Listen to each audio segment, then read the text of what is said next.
tutugan sang hyang lawang aya tempat carita leluhur urang sajarah Prabu Munding Kawati nu aya di Tatar Sunda belah kulon kiara keur ngarang-rangan nu nenggang luhureun ti kahuripan nu curecor ngagencang caina herang mapaesan kaendahan alam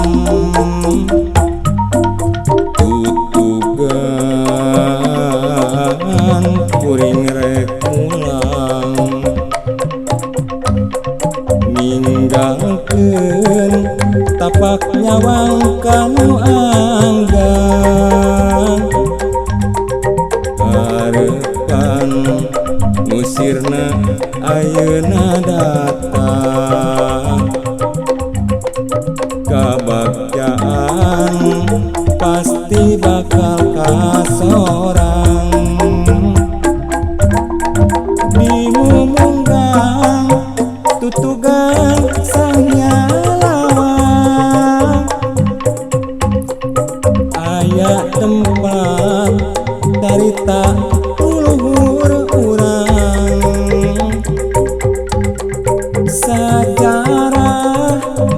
Prabu Munding Kawati nu aya di Tatar Sunda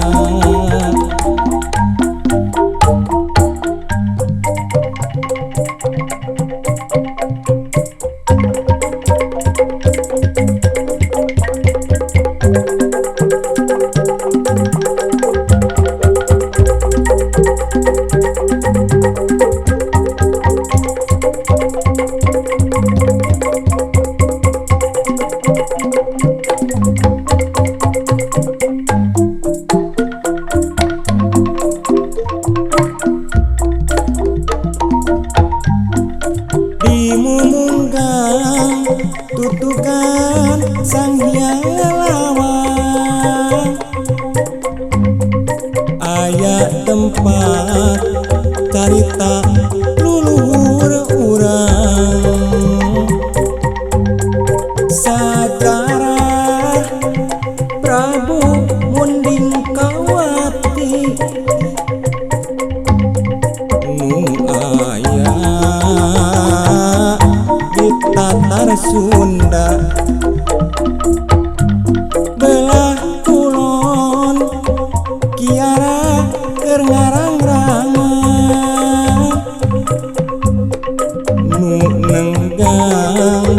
luhureun ti kahuripan nu curecor ngagencang caina herang mapaesan